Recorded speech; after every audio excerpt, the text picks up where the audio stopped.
Hey everyone, welcome to the Oasis podcast. I'm your host, Miss AJ. Thanks for tuning in. An oasis is something that provides refuge, relief, or pleasant contrast, and that is exactly what you can find tuning into the Oasis podcast. This will be a space where I and special guests will be cultivating intentional and honest conversations about life's journey. So what are you waiting for? Subscribe now. Also follow us on Instagram at the Oasis Podcast. That's TheOasis Podcast. Welcome back to the Oasis Podcast. Thank you for joining us again. On this episode, we are here with Miss Keesh. Hey. And Vision. And we will be discussing struggles in the workplace. But before that, how are you guys doing? How you been? It's been a while. I'm doing good. I'm back in school. That's it. That's it? Just school. School's life right now, School is life. School is life. How about you, Vision? I'm alright. Same boat as Miss Keesh. School and work and school.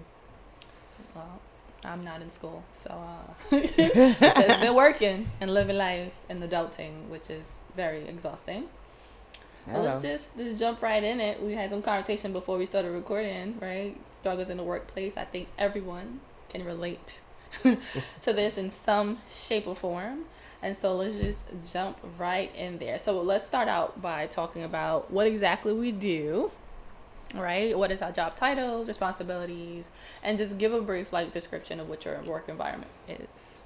So I'll go first. Okay. Go first. I work for a nonprofit organization located in Brooklyn, New York. We focus on youth development in a particular area. And my job title is College Retention Specialist, which focuses on providing retention services for those who are at school or even at vocational training, but also assists young adults 18 to 24 who may not have went straight into school but started working but planning to go back into school. So I provide the planning workshops. I help with the financial, their TAP applications. I assist them in the social emotional aspect of being a student, because once again, you add another role to the role that you're already living. I'm the human diary, the case manager. You name it, I'm everything for these kids, and I love it. I do a lot of workshops. I try to bridge the gap between the high school program and the young adult program, because many of them are graduating from high school to go straight into college. And my work environment is very lax. To be honest with you, what I'm wearing today is what I wore yesterday. So that's how I can tell you how lax this is. Ripped up jeans. Ripped up jeans. Okay. Baggy t-shirt, Converses, Jordans, you name it. It's not like a professional nonprofit program, but we dress this way because we want to relate to the community, and there's no reason for us to be wearing button-up suits just to, say this is our title, instead of just being at home with the community and just being able to walk through the projects and be like, yep, and keep it moving, or come to this place. I need to see you. I need to talk to you. So, yeah. Okay. Sounds good. Vision? I work for a nonprofit that services adults with autism throughout the tri-state area. Essentially, I am a life coach. Therefore, I'm giving them the skills and tools they need to be able to survive everyday life as if they were not diagnosed with an intellectual disability. So I have people that I support where I'm teaching them how to read. Some of them are how to train travel. Some of them are how to find a girlfriend. Some of them, it varies. From learning how to cook to learning how to do laundry. Essentially, it's my job to train them how to do that.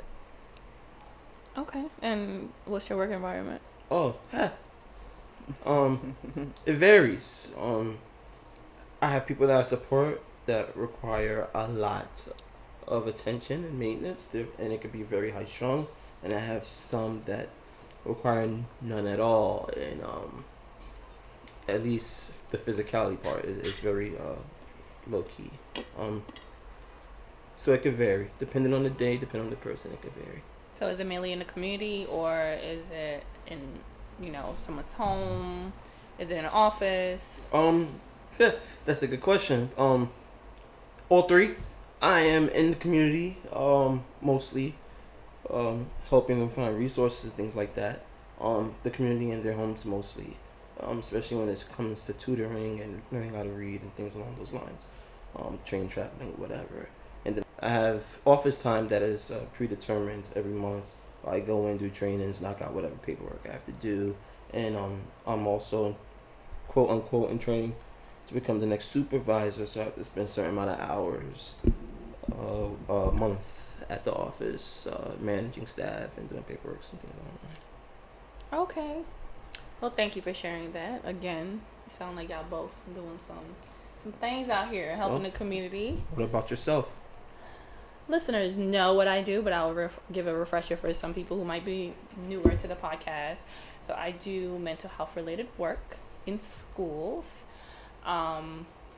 And that is a very wide umbrella. Do everything from consultations with staff, with families, to doing workshops with the community, school community, parents. We do PDs with staff as well. We go out and find resources. We connect with organizations within the community. That's pretty much in a nutshell what we do. Now, what is my work title? I'm a consultant. What else? Oh, work environment. Kind of like Vision. I am mostly in the community, and when I say that, my schools are my community, if that makes sense. So I'm mostly working in schools. I literally don't have an office, so I just float around from school to school, and at times I can kind of ground myself at our main location. And so that's it. Work environment wise, mine's vary as well. Every school is very different. Mm-hmm. And so you do show up there to different schools in a different way, I guess you can say. And then when we're at headquarters and main offices, like, we show up there different also. So I kind of just segued a little bit into the next question I wanted to ask you all, right? So how do you show up to work? So meaning, are you your authentic self? Versus someone who is a little more, I guess, appeasing, aka ass kissing, aka whatever they want you to be. Would you like me to go first? I show up as is. Mm-hmm. It varies from day to day depending on my mood, how I wake up. So I don't ass kiss. I'm not like that person. I don't even know how to ass kiss, but I primarily show up as a person who is there to provide support for both staff as well as participants. So because our organization is so lax that children could go through everywhere, like even in your office, and I share office with other people from different programs, they could come up to me, sit at my desk, take candy from my desk, take whatever is on my desk, because it's just so open. And I'm just me. I'm naturally me. I just talk about what am I dealing with as stresses of being a student, being a field placement at a court system, and then being a worker, then being a daughter, then all these roles, the stresses that I have in my daily life, but also share that knowledge with others who are coming up to be adults too. Mm-hmm. Or those who are already adults who are still trying to navigate their 30s or, what's left of their 20s. Mm-hmm. So you have to show up. I just show up as my authentic self. It's beneficial to what you're doing. It's beneficial. Yeah, it is beneficial, but it's also bringing laughter and joy, because the things that come out of my mouth, it'd be like, girl. Mm-hmm. But then it's welcoming to them. It's just like, like for example, I had a student who I never was very close to, and then some shit happened on his campus, and I was there to support him. And then throughout the summer, I found him coming into my office and sitting down and talking to me about various aspects of his life, which is problems with his mother, problems with his girlfriend, problems with the campus, what he wants to do afterwards, what's his major. But then I also found himself like sitting there, and I guess my presence was like peaceful for him. So we wouldn't even talk for like a good hour, but he was just like there, and he was calm, and he did what he had to do, and then he come back and he just sit there. So they used to say that's my son, and I was just like no, but then it kind of confirmed it at the end of the summer, like yeah, this is my son. But I just have to come in my authentic self. I mean, to be a kiss asser is just fake to me. I don't know how to do that. It's like in the sense of code switching. I don't know, like, I mean, is there a proper protocol to talk to a white person? Because we do have white people at our job. As to like your coworker who's not white, and how you do the balance. So I just show up and be as Keisha. I mean, since you brought up code switching, so I can't say that I don't code switch, because I do. I do code switch. And I do it less though, I think, than I used to. You know, growing up, we were always told to just like, in layman's terms, show up as white as possible, if that makes sense, right? And that's from your appearance to how you talk, to how you carry yourself, right? And being the fact that I'm a pretty tall woman as well. And so, like, when you come into a room, like, you're noticed. And so making sure when you enter a room that you're not coming in with a certain type of energy to make people scared, right, or whatever.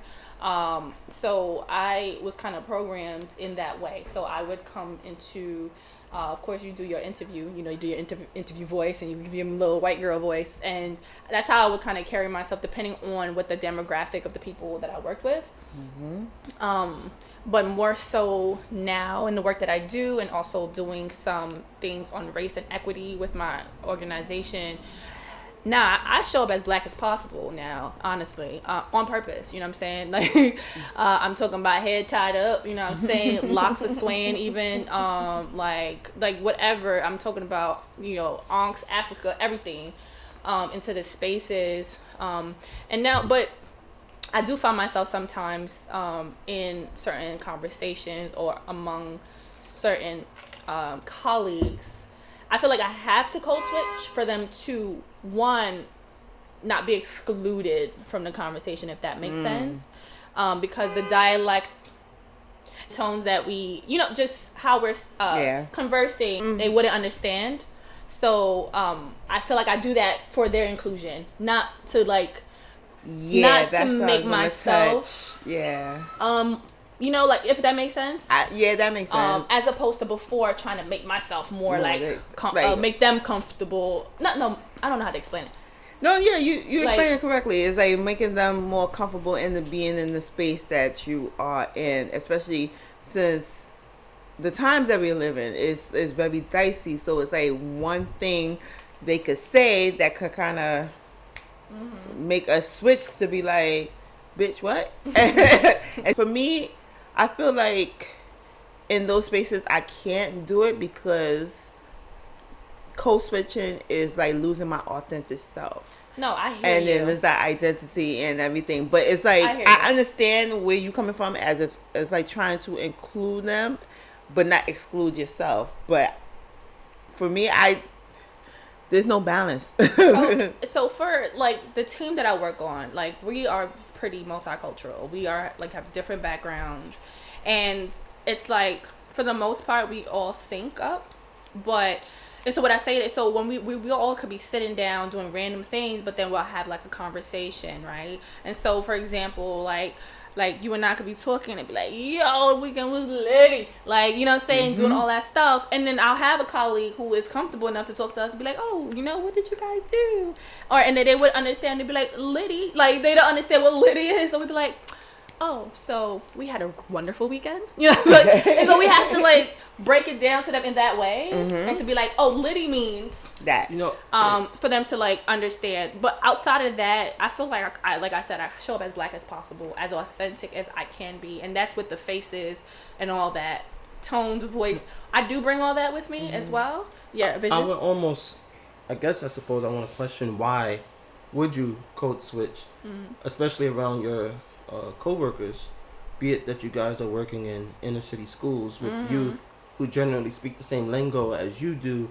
You would expect that your coworkers would have an interest in wanting to learn the mannerisms. No, they do though. That's what I'm saying. And so I guess the code switching is done as a form of like education, because we might be talking about something and they like eyes would glaze over because they don't understand what we're saying, and so we'll literally go, this is what was meant by what we said, so like be like, oh, okay, and then continue the conversation. So it's like education, but it's still, I still think it's a form of code switching, if that makes sense.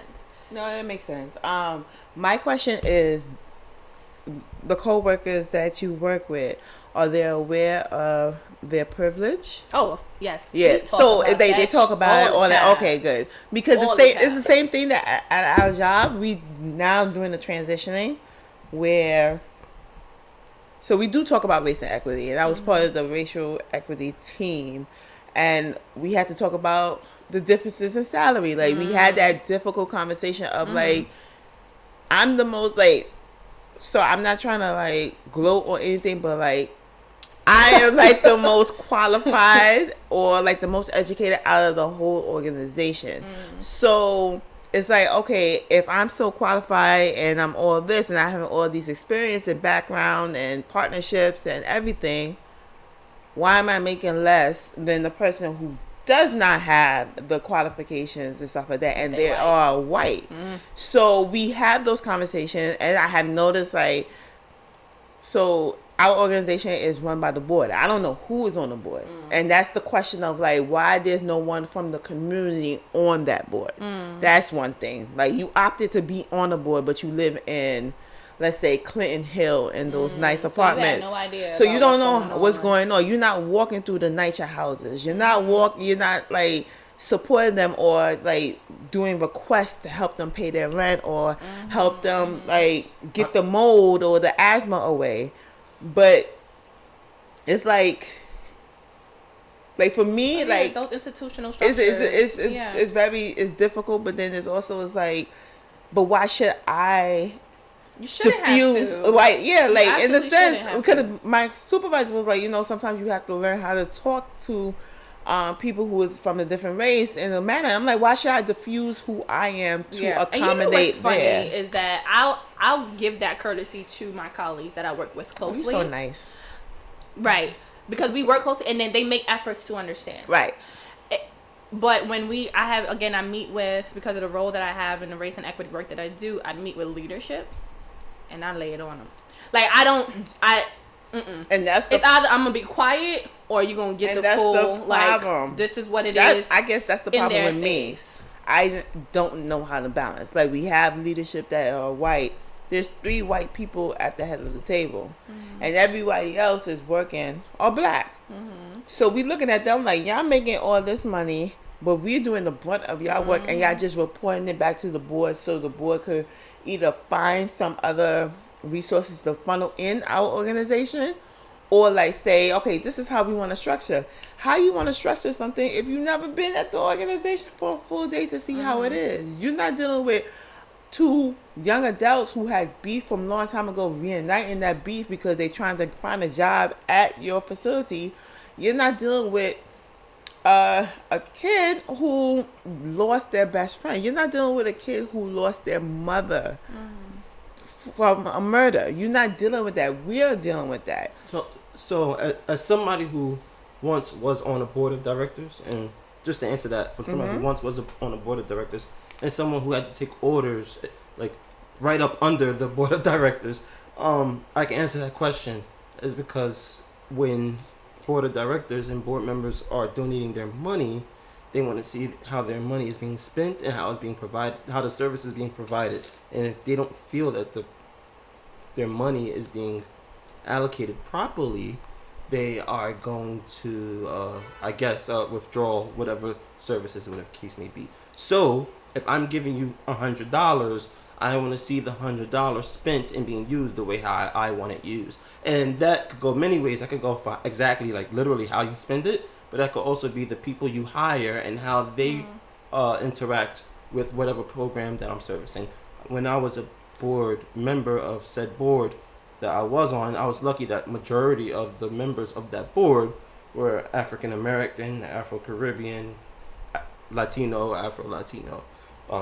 Give it, that was the community I lived in. And yes, you had said major donors who were white or whatever case may be, but because minorities were the majority of the board, our voices held a little heavier. Therefore, we could hire the people who sounded like us, and we could advocate for the people who talk like us. We knew the power in that. Whereas people who generally join these boards and giving them money, they normally aren't the minority. The majority of those boards are normally, we know how that goes. Yeah. So therefore, they want to see it like how they would do it. And I'm saying that from my experience being a director at a major, one of the top 10 major nonprofits in America. I'm not going to name them because it was a shitty place to work at.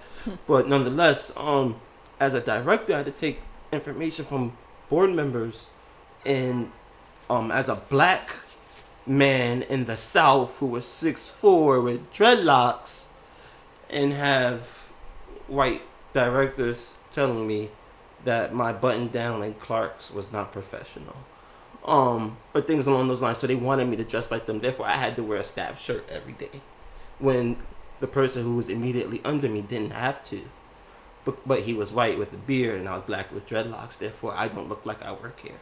So I had to wear a staff shirt. And the person under me who worked for me didn't have to. So you see where I'm going in that regard.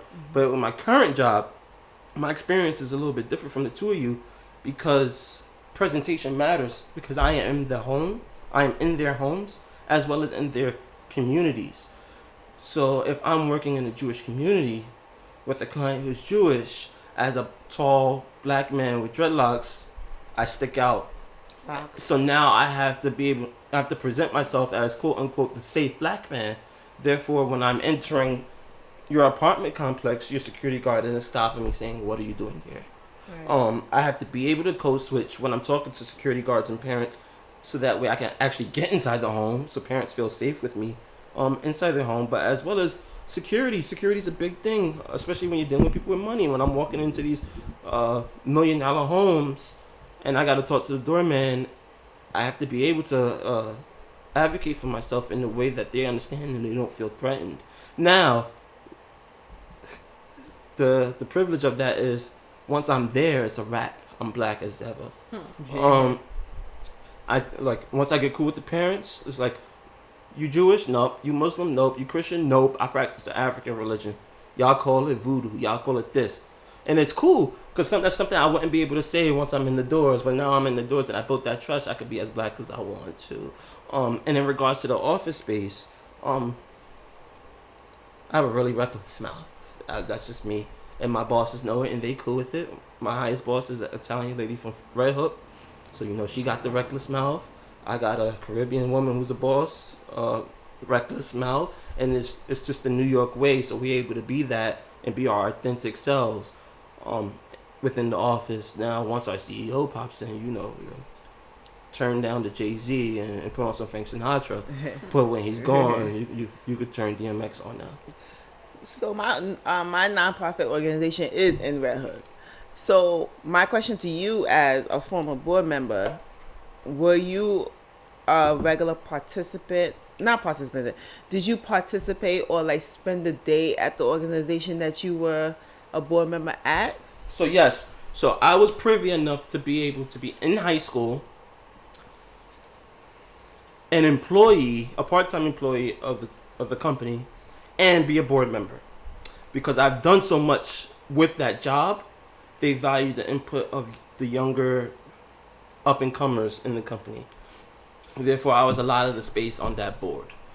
So I spent a lot of time there, to the point that when we we started, because I was so involved, we started a program inside my high school when I was a senior. So I was literally in school, in between classes, going to work, and then after class was over, I run down the block to my other job with the same company. So I was able to be involved within the community from that respect, but also as a board member, the majority of the people from the board, even though the majority of them, or the higher up members, may have been white, were from East New York.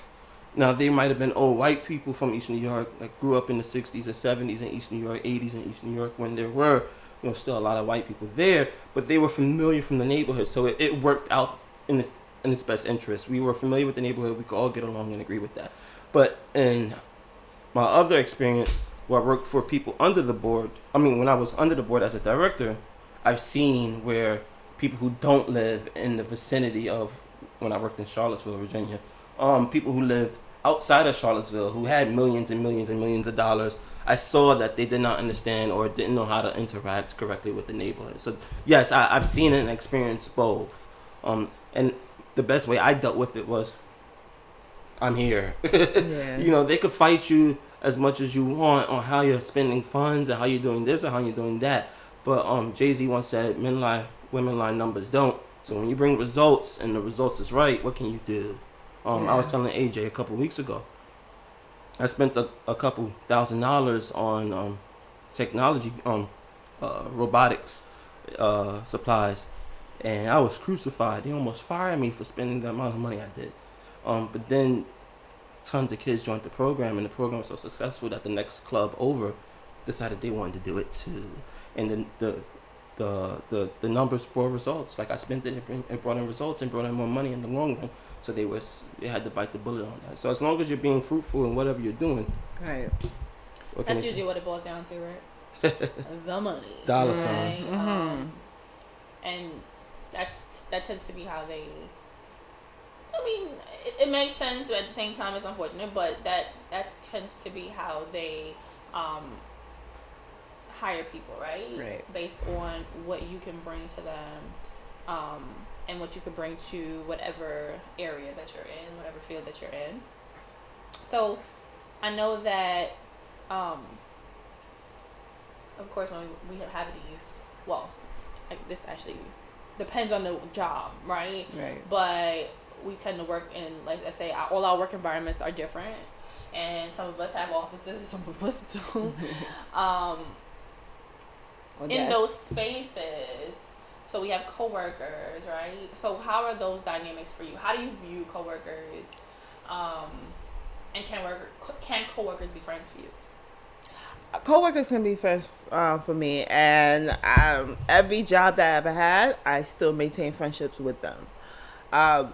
This job, because we are so alike and we talk about shit, we talk about other people and stuff like that, it's like coworkers could be family, but also they could be your truth holders. They could be your advocates. They could tell you that, hey, your slip is hanging. Like, let me tell you how to finagle or speak up or advocate for your job in a manner that you may not be able or kind of privy to. So because I sometimes don't have a good way to express myself, I have a co-wife who understands what I'm saying and then kind of express it in a way that I could say it to whoever I need to say it to, whether it's supervisors or another coworkers. Now, some coworkers could step over the boundaries and act like you owe them something. So unfortunately, I had to lose a coworker who was a good friend, and I'm on the friendship that we had because it was over something small, but his actions made it bigger, and it made me realize, like, oh, you're just the type of person that probably use and manipulate to get things, and you talk about shit, and I'm the type of person that is not a confronter, but I'm a backer. So what I do is I slowly back away from your life. Like, I will stop talking to you. However, he used that situation to say that he was a victim. He was the person that that was harmed in this interaction because of what I did and based on his past trauma. I understood his past trauma, but don't make me the face of it, you know? So I had to learn that although some coworkers could act as mentors or work wives or work husbands or something that kind of make you feel seen and heard and comfortable. There's other coworkers that use a situation to kind of manipulate and make you look and make you feel like you're the bad guy. And then you have to realize that I came in this space, yes, to have a good work environment, but I don't have to be a friend, basically. I don't have to always be there for you when you need it, or like if you want stuff, you can always come to me and bully me to get you stuff because you feel that you have that power over me. Yeah. I was raised from the school of everybody ain't your friend. And me too. You don't go to work to make friends. Yep. Period. And so I always carried that mentality. I always carried that in my head when I started new jobs. That I came here to do what I needed to do. I came here. I'm not going to be a nuisance or a jackass, but I'm not here to be no one's friend either. I'm not going to let people into my life and be privy to that, to what's going on behind the scenes. You just see work, AJ, and you don't see nothing else. And fortunately, I think that was shifted for me a few jobs ago, where you spend a lot of time at work, right? Depending on the job. Sometimes you go above and beyond when you're young and dumb, because I do. Anyway, we'll talk about that later. But I do think you spend a lot of time at work for some people, right? When you're trying to really build yourself, find yourself as a professional, you'll sit here and put the hours in. And therefore, you spend a lot of time with these people.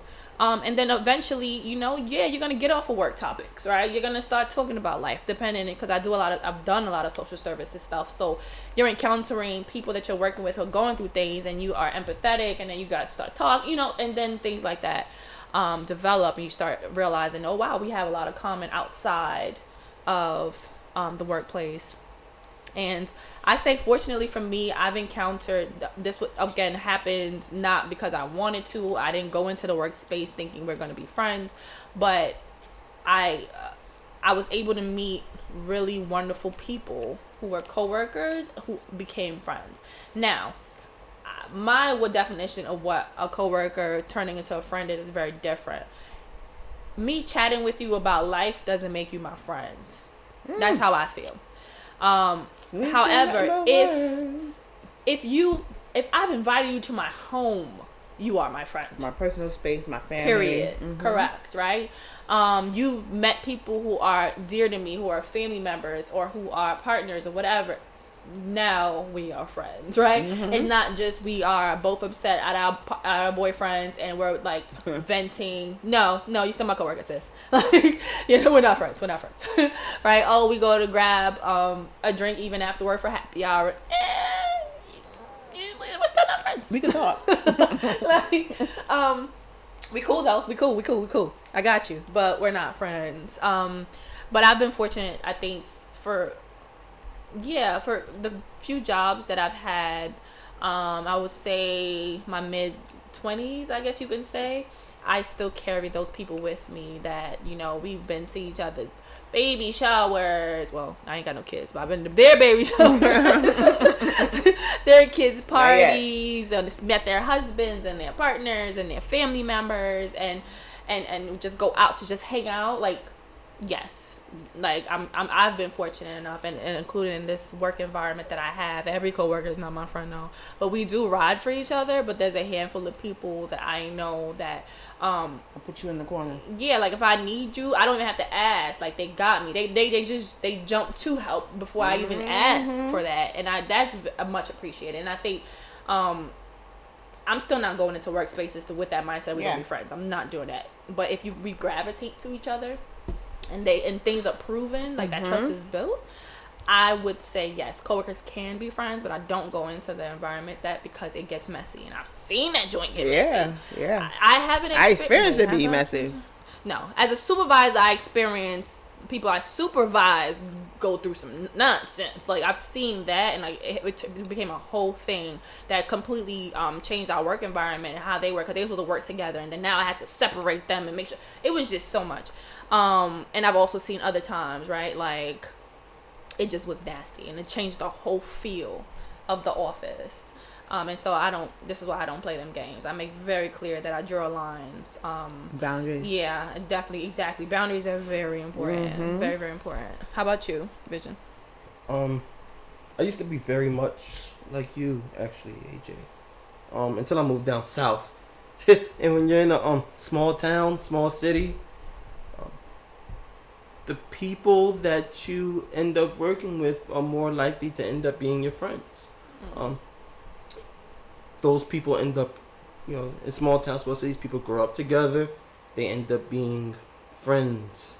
Or you might have heard of somebody and you don't connect anymore with your high school friends, and now you're in the real world, out of college, back in your hometown.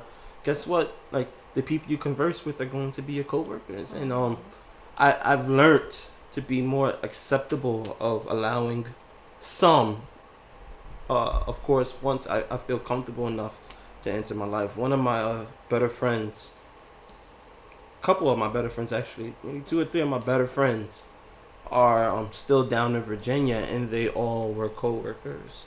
And I'm still, even though we don't talk regularly, God, if you guys hear us on the phone, you would thought we talked every day. And one of them, both 2 of them probably may be like the best man, not, whatever, groomsmen in my wedding, whenever I decide to. You getting married out here? You serious? No, I said whenever. I didn't get an invite. You got an invite? I said whenever I decide. Yeah. I said whenever I decide. Oh, okay. Just put me by the bar. Whenever I decide. Keisha always want to be by the bar. Always by the bar. Don't ask me to be no bridesmaid. I might be by the bar on my own wedding. But nonetheless, right? So I now I'm back home in New York, and they're not near nigga I trust. Right, I'm back in New York, but shit is different. But like, my supervisor in many ways now is my friend. Like, we chat all the time. Like, with outside of work, of course the conversation starts off about work. Yo, you did this, and they'd be like, hey, by the way, you saw wrestling tonight, and things like that happen. But like my supervisor at work, she's now become a friend. Not a very friend, but like that's my nigga. So you know what I mean? It's one of those kind of situations. So now I'm back home. I could pick and choose, but depending on your environment, I could see why, and I could see why I would invest in a work friend. And it's also dependent on the energy and how that person presents themselves. So like how me, and I always tell the story about how me and my work wife met. 2 months into the job, I was still not talking to anybody. The only person I was talking to was our mutual friend, her sister. She worked there as the case manager. And my work wife was coming in, and she was falling asleep. And then I was just like, look, fall asleep. I got you. I'll let you know who is coming. And she kind of looked at me funny, and she was like, okay, like, no problem. And she fell asleep. And the head was coming. I tapped her on the shoulder, and she went back to work. And then that's how we started being close, and we was feeling each other's energy. She could trust you. And yeah, she was allowed to trust me. And then she was even saying, she was just like, you every day I came in, I said hi to you. You didn't really want to say bye back. And I said, well, back from my previous employment before I worked there, I had coworkers who was distrustful. So it's kind of hard for me to kind of see how, yes, this environment is very relaxed. Everybody shares desk, is a very open space, but I'm not too sure about your character. I'm not too sure about who you are. So for me to do that and like tap you on the shoulder, now me and her, every morning, 7 a.m. After the gym, we have our conversation. It start off just like how Vision said, from work to what she's dealing with, what I'm dealing with, how we can help each other, or what is the next thing that we're going to do. What are you doing for your birthday? I already got your gift. What are you doing for my birthday? What are we going to do? X, Y, and Z. So it builds on the trust of everything. So it really depends on the energy. Like, you have to meet people where they at and see how they are and how their environment is. I mean, like I said, like you said, I'm sorry, like you said, not everyone is your friend. However, it's really dependent on the person character and their strengths, and how their strengths is your flaws and how your strengths is their flaws, and how can we build each other up. True. I feel like now while you were talking, I was thinking about it. I think I connected better with those colleagues who kept the same energy even when the supervisor was in the room. You see what I'm saying? Like, when we all together, we talking our shit, that's one thing. But I want to see if the supervisor bring up something we were talking about, and I want to see what energy you bring. Like, are you now going to be quiet when you had all kinds of stuff to say? And if you can kind of keep that energy and still speak your mind, I feel like you're trustworthy, if that makes sense. Like, it shows that you're not going to switch up situations arise, and things like that. So, and honestly, thus far, I feel like the connections I've made at work, and I based it off of those, it was real. Like, to this day, like, I still had these colleagues, like, a good 3 of the ones that 4 actually colleagues have been to my home. Like, I trust them enough to do that, right? And when we at work, if we talking amongst each other, because of course we talk amongst each other first, like, yo, what's going on? This is crazy. What the fuck? Why are they asking us for this nonsense? And then when our supervisor show up, guess what? We're saying the same shit. Like, say, no. There's nothing changed. This shit is wild. Even yesterday, like, when we was having this whole conversation and my supervisor walked in, we was still talking shit. And then I was just like, yes, can I help you? And then I helped him. And then we was going back to the same shit. So it's like, but it's also like a coworker that could be a friend that keeps you accountable of certain stuff. Like, with the situation I had dealt with at work, I had good couple of friends, even people who was at the head, like directors levels, was like, you know, this is how you talk, this is how you finagle, this is how you do everything. So it was like, if I could trust you enough to help me be on my best behavior or be able to express myself or help me grow, then I could see us being friends for life, which is, you know, I could always say I'm a friend to everybody. Like, everyone will be like, you always someone's friend and you stay their friend forever. And I'm like, you have to do some real fucked up shit for me to be like, I'm distancing myself. And even if I'm not a nice person now. You know, sometimes I'm a nice person, sometimes I can be a bitch. But yeah. For the most part. So, all right, in those situations, right, where I'm at the latter part of, like, being a bitch, right, where you create, there's tension now that happens, right? Something wild happens at work, supervisor come down your neck, they come at you left field, they coming for your neck, like, legitly. And now there's a weird air now, right? Like, some crazy shit popped off. All right, let's say things were settled, but now there's tension. Like, how do you deal with that? So I could give you a perfect example. So in our organization, we do APRs. So APRs is annual performance rating, just to see how you do, how effective are you doing at your job. So it starts off by having the supervisor send you the core responsibilities of your job, and you reading it, and then you write what you have done. They write what you have done and what you need to improve on, and then y'all both meet to kind of move forward. So meeting with my supervisor always canceled. Every one-on-ones, we have weekly one-on-ones, he always canceled. And then we had our APR meeting, so I was able to do it. Mind you, I'm still in school. I'm doing a field placement at school then, and I'm still logging into my job at my field placement just to be on top of my work. So he telling me, oh, you meet these numbers, you did this, you did that, we're proud of you, blah, blah, blah. But didn't go into, like, the latter stuff that I did. Until I flipped it and I saw after the meeting what he wrote.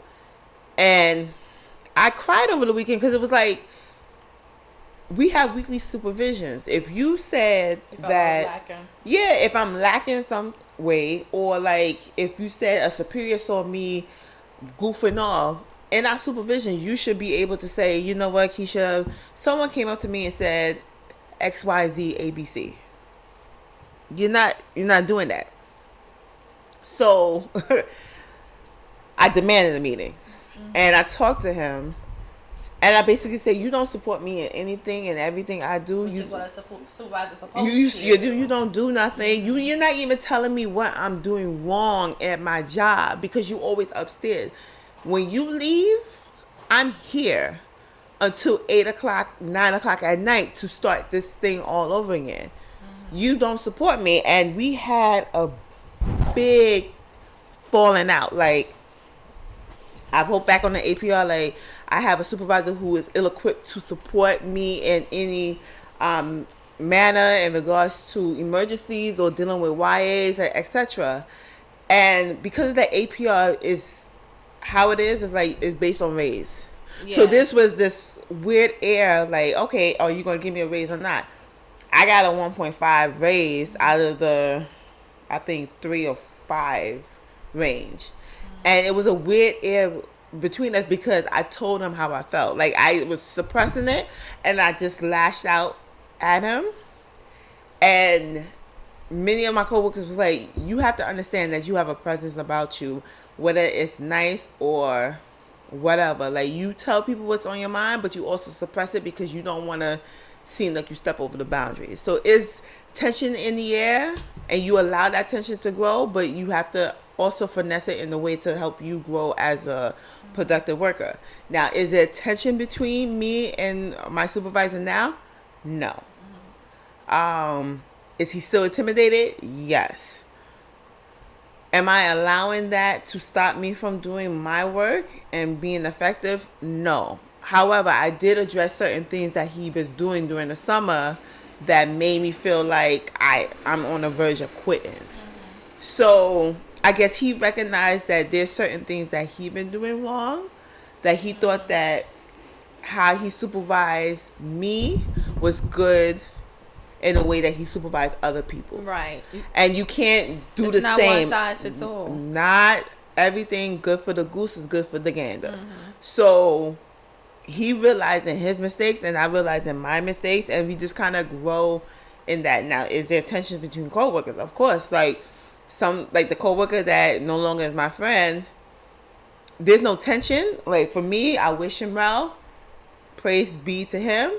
But he has that unresolved tension with me. Like, he wants to make sure that he's heard and being seen, so it could make me feel uncomfortable. And I'm just looking at him like, you stupid. I don't even see you. I don't see you. Like, you don't exist in my life. But okay. And this tension with coworkers where it's like, are you doing your job? Are you doing your job? Am I doing everyone's job? And I had those conversations where it was like, you guys tell me I'm not doing my job, but I'm bridging the gap between this program and that program. So how am I not doing something? And I'm there part-time. Less than 15 hours. And you telling me otherwise. So I have experienced those tensions. But it's good to kind of navigate and have conversations. And sometimes there's moments where it's like, okay, let's put our differences aside to make sure that you, whatever crisis that you're dealing with, you're okay. And I will suppress whatever feelings I have about you because I want you to see you be okay. So, I mean, I think it's inevitable if you're working with people that you're going to experience some type of tension or conflict in general. I'm lucky, that in the 3 years I've been in this role, I honestly haven't had any conflicts with my colleagues, my coworkers at all. Like, knock on wood, girl, right? Knock on some wood. In all honesty, even if if we disagree with each other, it's on some like, that's how you feel, cool. And then we just move on. But I also think we have a unique work environment too, where our supervisor has created that, where it's not like I'm above y'all. We all on the same, like, you know, I respect y'all opinions, which I have to say. And when she can't do that, she makes that clear, like, y'all, this is what it is. So, you know, and we'd be like, all right, you know, we don't argue, we don't fight it. But in regards to my colleagues, we don't work in the same office together because we're at our different schools. So when we do come together, it's like, oh wow, it's nice, it's so good to see you. You know, like, I haven't seen you in a little while. And so there's not a lot of space or time and space to like fight or to be upset or anything like that. And if we do spend more time with each other, we're meeting on our own, or we're like working together, right? We're co-facilitating something, and so we're already assisting each other. So when we do interact, it's a lot of helping. It's not a lot of tearing down. Now other teams and they be tearing each other down, and I don't even understand how that works or why. No, because we get praised for how we work together and how well we actually like each other, like, you know. But I've had, of course, experiences in the past where I've had issues with supervisors, not so much colleagues, because I get in the mindset of like, you ain't nobody to me, you don't do nothing, like being upset at you or messing with you don't affect my paper in any way. So it's like, next, like, I don't care, right? So, but when it comes to supervisors, like when it comes to evaluations and they try to play you, when it's like, whoa, we've been here this whole year. Like, you said nothing. Like, we're not gonna do that. And certain things like that, I do speak my mind. I'll do something very similar to what you did. I read it, I ponder, right? I collect my data and my receipts. And then it's like, no, don't get hyped because you win this title. Like, don't do that. No, we got the same accolades. Like, we got literally had the same degree right now. Like, nah, you know what I'm saying? And I pull out my receipts. We can have a conversation, but for me, the relationship would never get to be the same. In all honesty, that's how I feel. It will never be the same. That's how I feel. And this is the reason I left my last job, because something similar to what happened to you, we've talked about.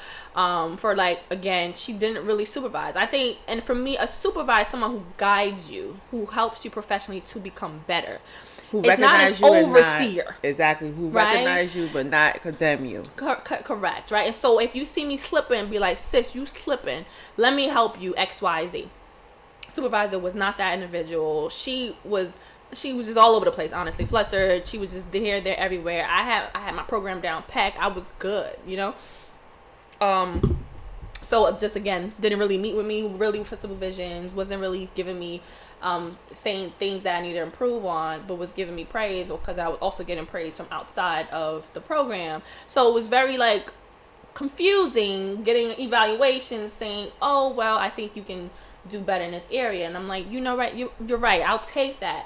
I wish I actually had something that I can learn from, because you didn't give that example. And point blank period. Like, if we're gonna go at it, we're gonna go at it. Evals are not just for the employee. Everyone should get evaluated, you know what I mean? Yeah, of course. Period. And people don't understand that when you're getting evaluation, it's not just, oh, tell me what's wrong with me. It's also, hey, this is where I feel you can support me.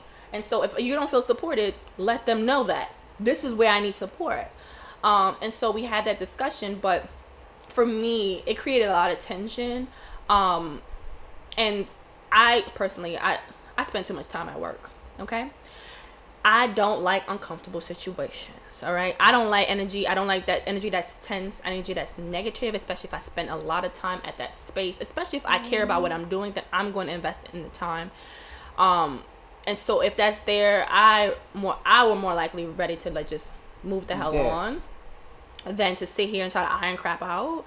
And for me in that particular job, it was time to go regardless. But so in situations like that, and I've had other situations where supervisors were just nasty people, and I stuffed it up for a good while, but then I had to tell them about themselves. And afterwards, things did change, but for me, I just saw that as a time that I grew and had to go and just move on.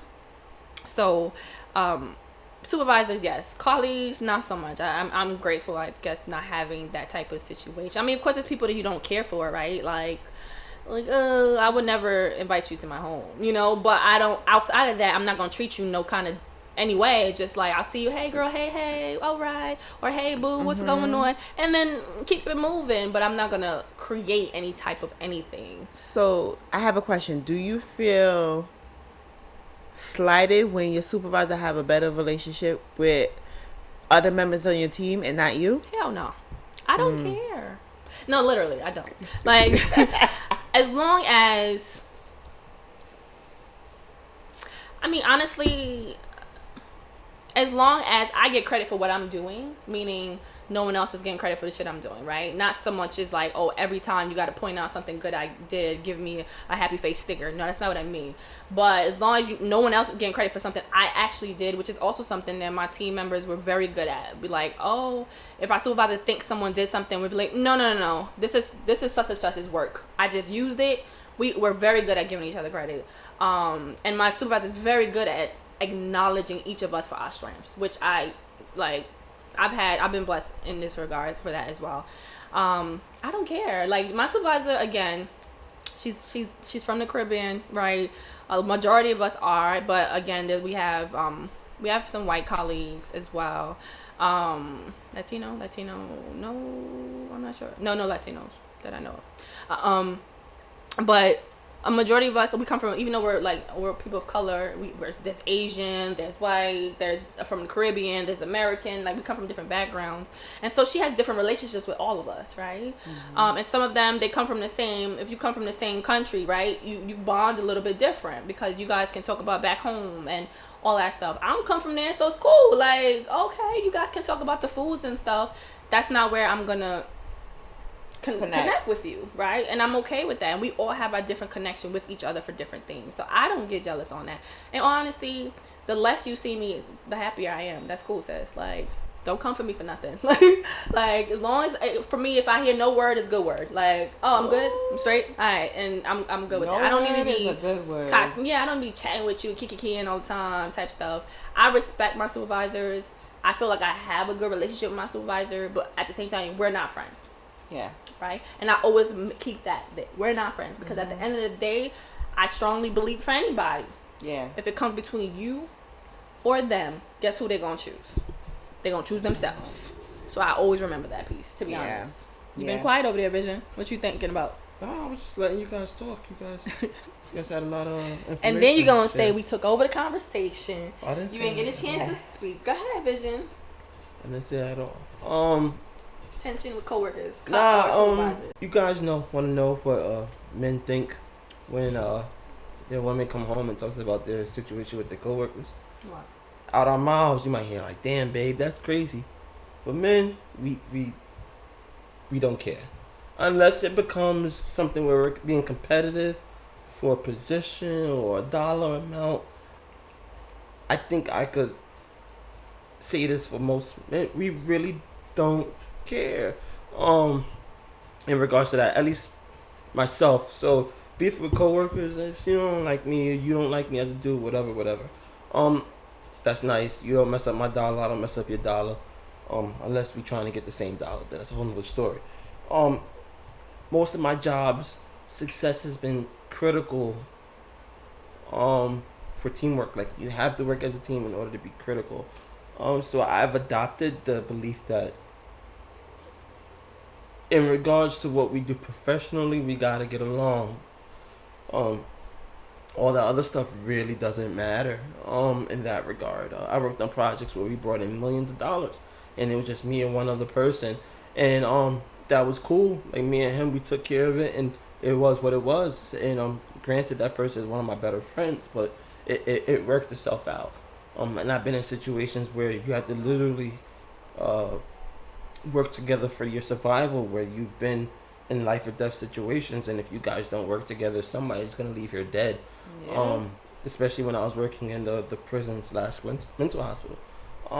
And I've been put in situations with people I don't like, and I've been put in situations where I had to make decisions to protect us all, and it caused dilemmas and disagreements. But at the end of the day, we all went home to our families. So that's the respect. I mean, that's the aspect I put on it. As long as I get to go back to my family, and as long as I get the same dollar amount that I get every other Friday, I'm good. Mm-hmm. Like whatever you hold personally, whatever I hold personally is fine, as long as nobody's money is messed up. Everybody, don't mess with my money. Don't mess with the check. That's it. Outside of that, you agree with it. I do agree with it. I'm getting to that space right now where it's like, as long as my check is good, my health is fine, my friends is good, I am good. Like, I used to be like so overzealous and just so like what engulfed. I used to tell you, you always be looking at me like I was crazy. What I would say, girl, it's time to go. And I'll be out. Exactly. And I now have been doing like, so I work at my internship and then I work afterwards.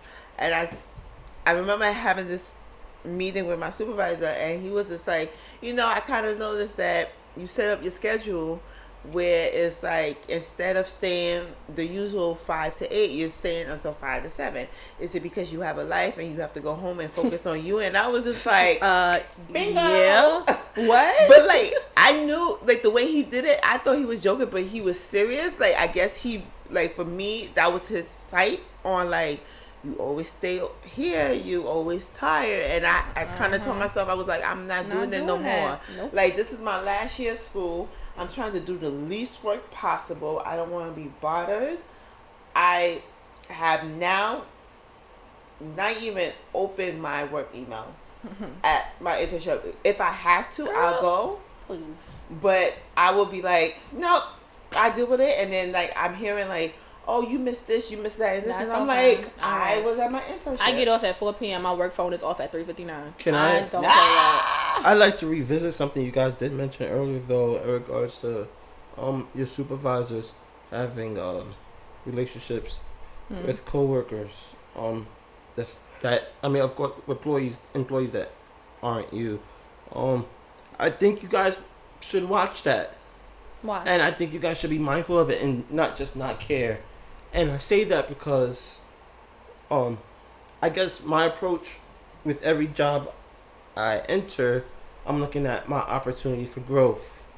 And if I'm seeing that the friendlier relationships are the ones that get talked about the most, I'm not saying you need to kiss ass to be friendly, but then maybe you should step up your work habit. So I think, you know what I mean? So like, in my mind, I'm like, okay, I'm not going to, pardon my French podcast world, I'm not going to suck your dick, but I'm going to outwork you. So at least, like, I outworked you. So if my immediate supervisor don't see it, somebody's seeing I outworked them. My name is on this project. So maybe I might not be able to move in the lateral sense right here, but then I can make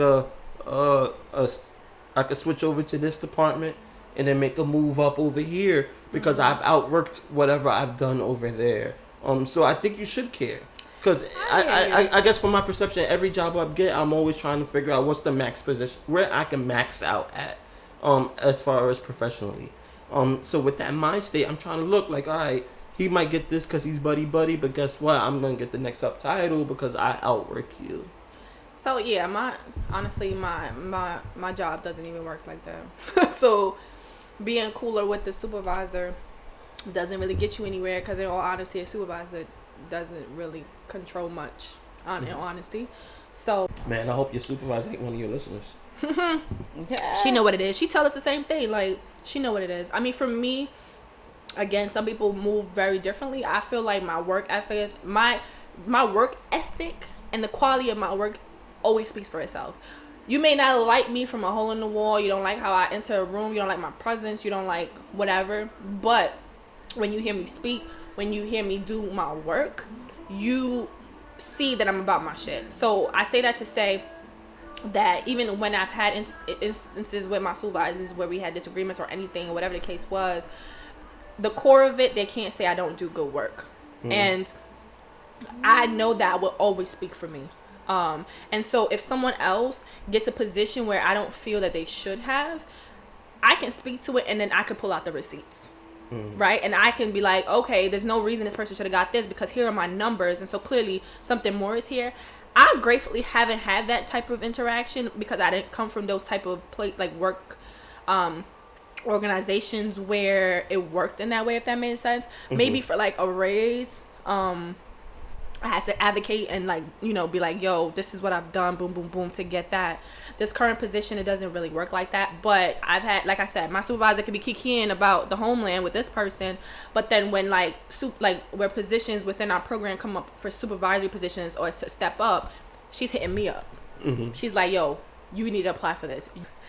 She'll let me know when positions are open for me to apply to, because she feels I have the skills that's required for it. So I know my work talks for me. But also when I'm working or I'm in an institution, and I guess I don't know if that's just me, I don't know if other people think like this, but I don't ever look at it as like, yo, I don't plot up. Like, I don't be like, oh, where can I really get like high up in this organization. I usually plot outside of the organization, because that's how they pay you. In all honesty, like staying in the same department or staying in the same bureau, depending on where you're at, they won't risk. I'm sorry, I feel like you're gonna reach a ceiling, and they won't let you go past that ceiling.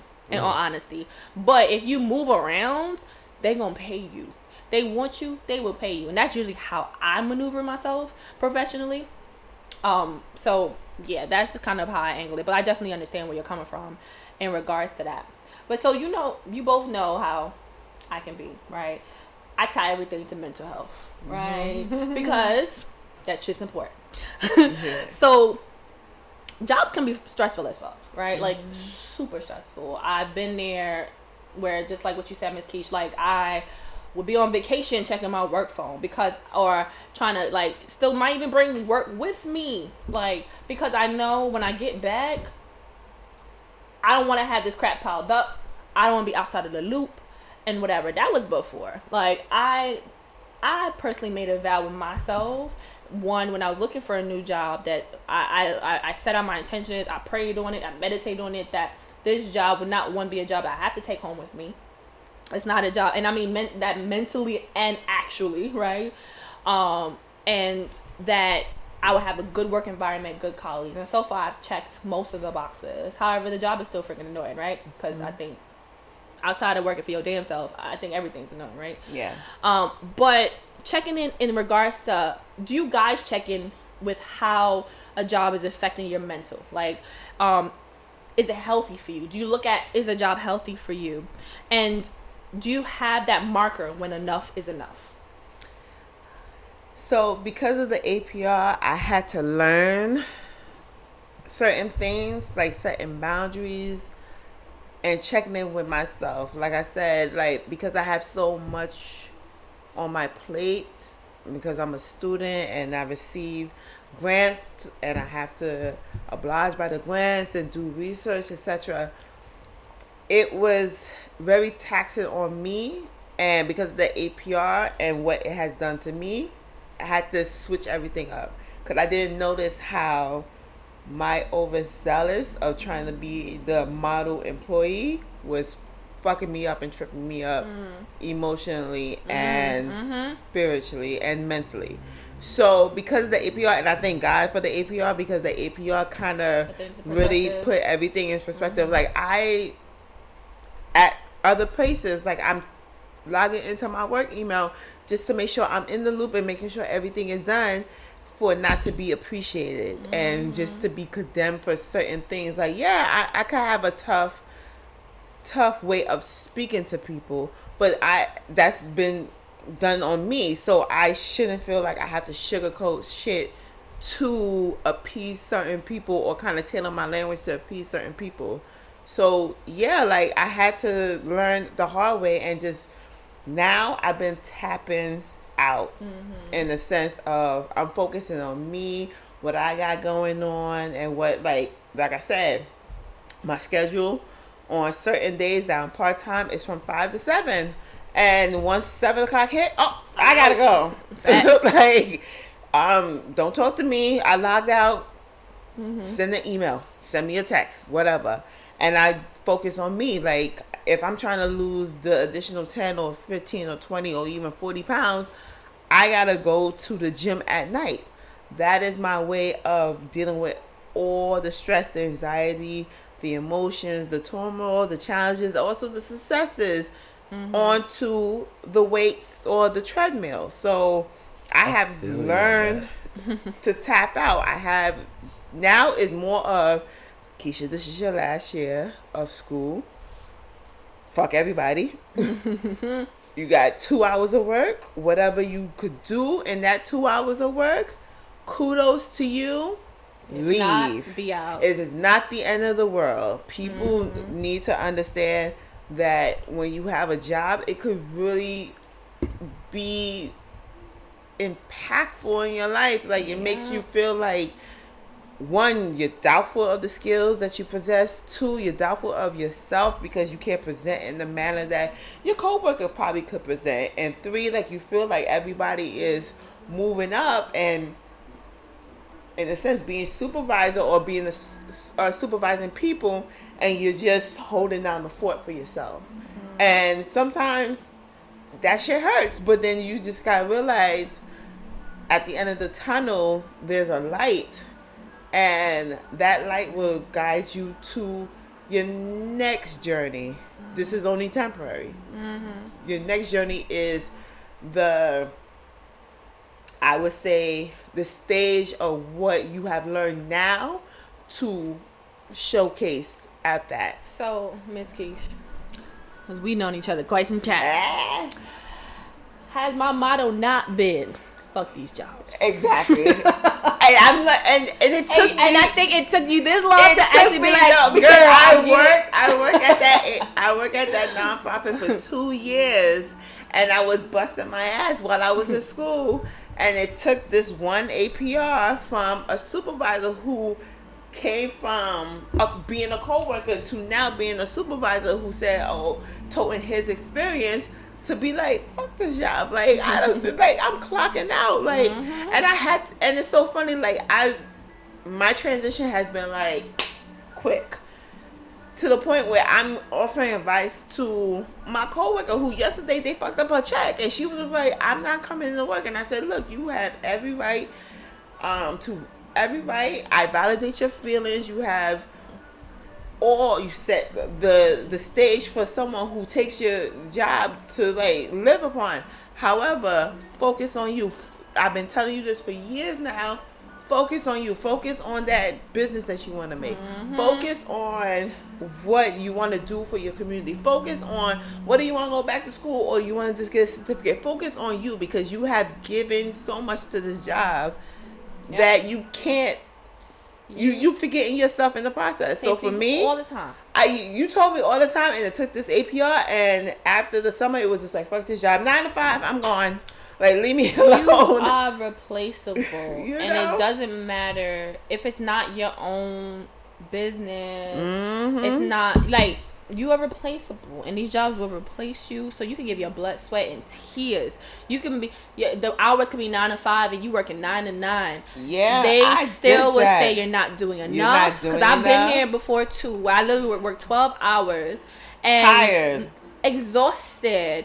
And it was nothing. Like, it just meant nothing to no one. But yeah, I'm the one stressed, losing weight, just like Stress, having digestive issues, because that's where I hold my stress.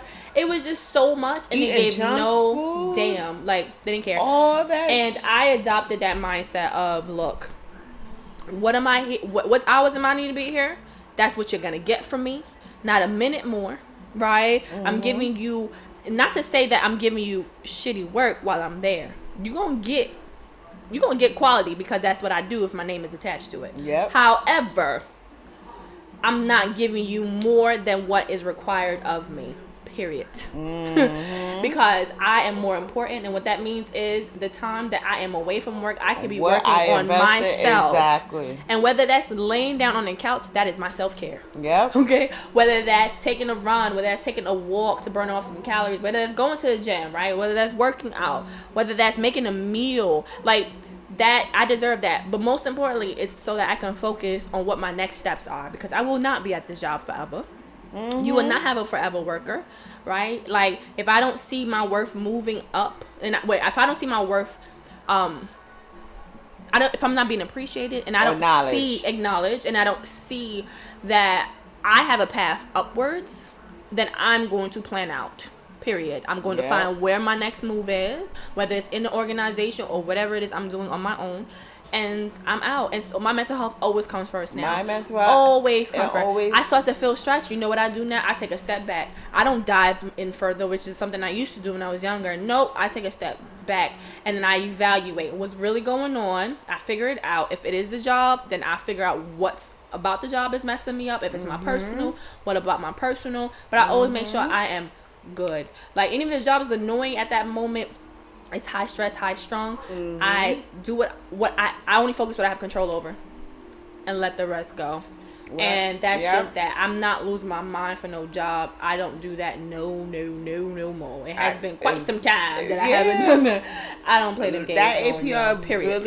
That APR really fucked me up in the sense, like, I've been doing so much, and then to be recognized for so little, and what I put in and what I bring to the table, it messes you up. Like now, it's like to the point where, like, if something is going on and I'm upset, I will step back and go for a walk. And I like you, I used to run from my internship all the way to my job, sleeping on the bus, missing my stops, going to work saying I'm so tired, drained, eating food, carrying so much stuff on my back because I have to carry food, and then I have to carry my books, and I have to carry this, I have to carry that, and it's like fucking up my whole mental and my physical. So after that APR was a blessing in disguise for me to say, okay, I'm gonna step back, but I'm gonna also step up and just kind of focus on what I need to focus personal wise. So what I do is, like, I give myself from 9 to 12, I do my work, and then 12 to 2 or 12 to 3, I do my work, as in, like, my personal stuff. And then I go right back into my role, and then I leave, and that's it. Don't ask me to stay until 8. Don't ask me to hang out with you. Don't ask me to do nothing. At 7 o'clock, I know it gets real. I am you don't walking even want a to happy the hour. train Now I'm gonna drink station. No, I have I bought the yellow flask for some reason. Yes, I could drink water out of it, but it could fit a whole bottle of wine in it. So when I'm at work, I could be toasty. How about you, Vision? How do you check in mentally with yourself in your job? To be honest, I don't know how, because I'm one of the people that brings everything home. But I've come to the realization to appreciate the things that I am, even though I don't want to appreciate it immediately, that I am and have been through therapy. So black men, if you're listening to this, I'm telling you to go to therapy. Please go to therapy. Black women too. Amen. Black women too, but I'm saying this for black men because even if it's work shit, it plays itself out. And I say that because I've realized that I'm lucky. I had an amazingly big dream when I finally came to myself on what I wanted to do. And once I figured out what I wanted to do with myself professionally, everything has fallen apart. And it didn't make any sense. So though I take home all that stress, I'm learning to appreciate that stress. And I guess that puts me in a different space from you guys. Because now I can come home and say, you know what? And I have yet to disclose my dream job, like the perfect job to anybody. Like to anybody, even my girlfriend, I have never disclosed, like, this is what I want to do. But I know that what it was, and I'm sitting here like, well, whatever client I supported today, he pissed me off because of this. But guess what? You wanted to teach people how to have life skills, and now you have it. When I was teaching in Virginia, as well, you wanted to be able to teach people, so now you have that experience. So you try to say what you're saying. You see the silver lining now. There's a silver lining even if in it's that, a shitty day. And once you know that silver lining, you can tolerate, I guess, the stress more. Exactly. Yeah. I think a lot of people, especially in our age range, may have, for lack of words, didn't get their dream job. And now they have these jobs that are similar to the dream job, close to in the field of their dream job maybe, but it's not their dream job.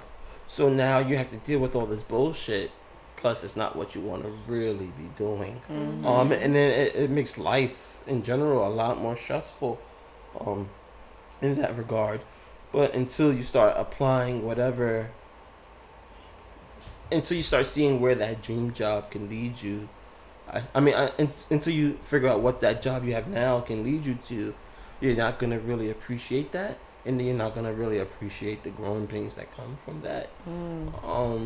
So I hear what you guys are saying. I'm not taking away from anything. I'm just saying for me, it took me to literally my last therapy session to realize where I am going and the direction I'm going and how the stress is worth it.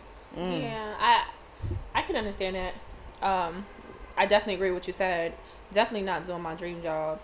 And the more and more I get older and I do different jobs, I realize that I don't want to work for no damn body, right? And it's really just stacking that money to like fuel my other dreams. So yeah, that's definitely something. But I always put my mental first.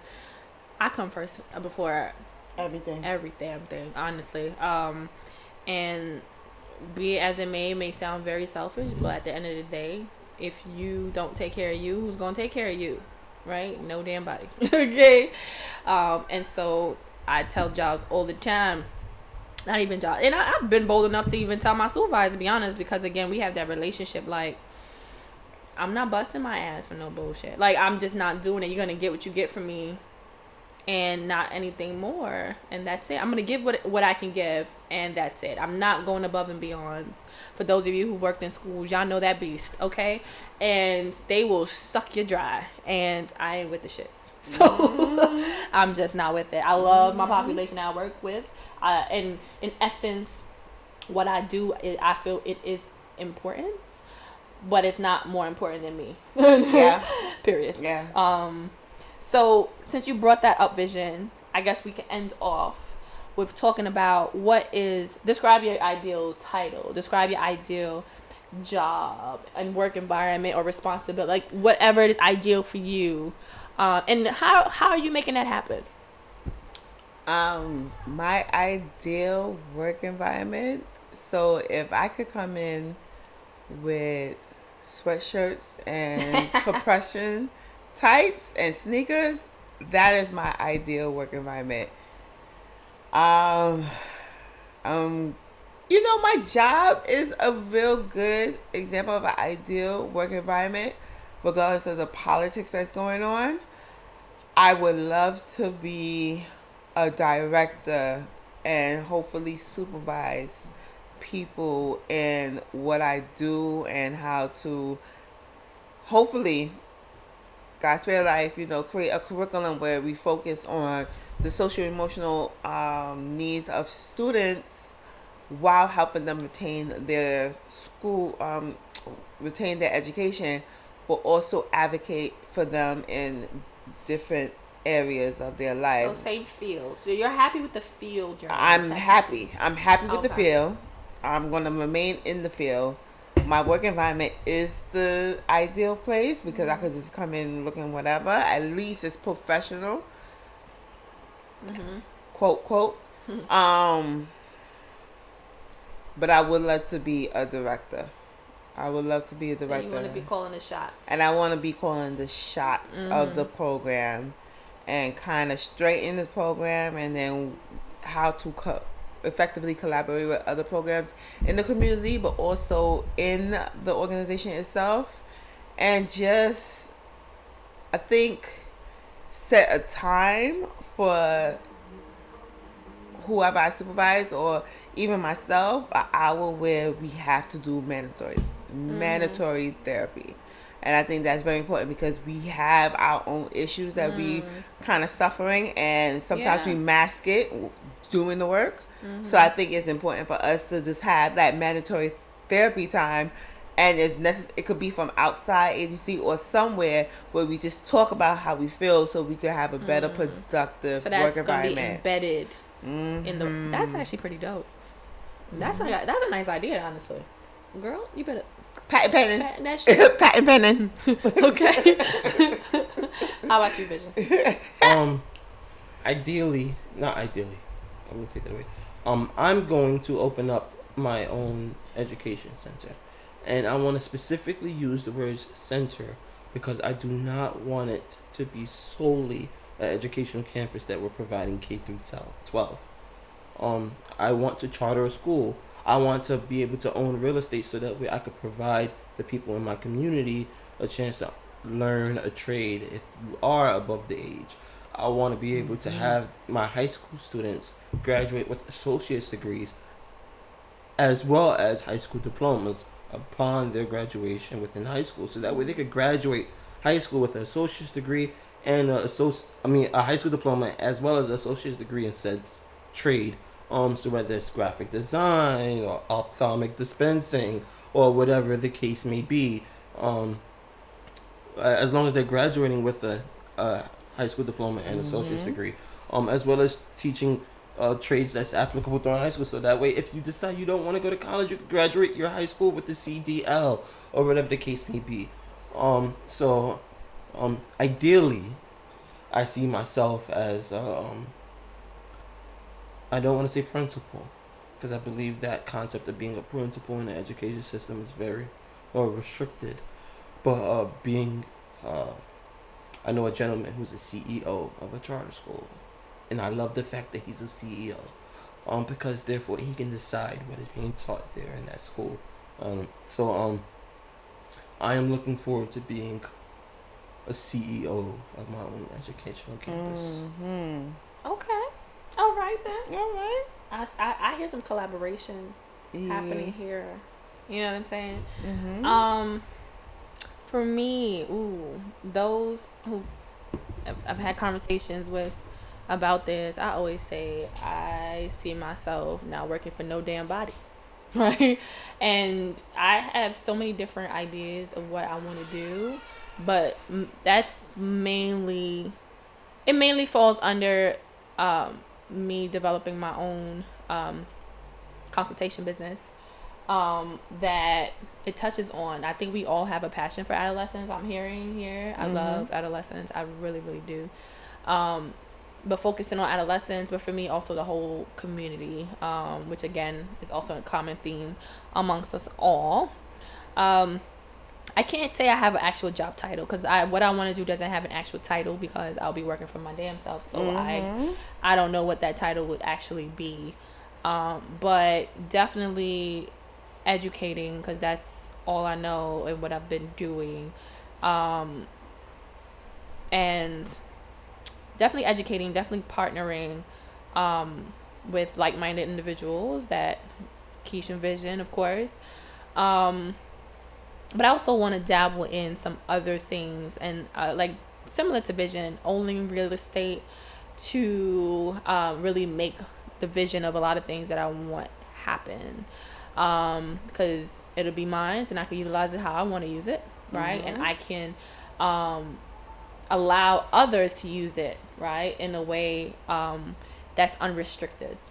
And I think that's important. Yeah, I just don't see myself retiring, working for no damn body. Right. And so I guess ideally in a few years, definitely making the steps to have this happen currently, I'm going to be responsible for myself. And when I mean responsible, meaning for my growth, for my income, and for all the steps moving forward. And no one's going to tell me otherwise at all. Amen. All right. Thank you. Thank you. For today's Connection Corner, I leave you with a quote from James Clear. There are 4 types of wealth. Number 1, financial wealth, money. Number 2, social wealth, status. Number 3, time wealth, freedom. Number 4, physical wealth, health. Be wary of jobs that lure you in with 1 and 2, but rob you of 3 and 4. Thank you for joining us. Thank you for tuning into this week's episode of the Oasis Podcast. I hope you were able to find something that resonated with you on your journey. Don't forget to subscribe, share this episode, and like us on Instagram at the Oasis Podcast. If you have any questions or comments, suggest on Instagram or email us at ajaysoasis@gmail.com. Again, that's AAYJAYSOASIS@gmail.com.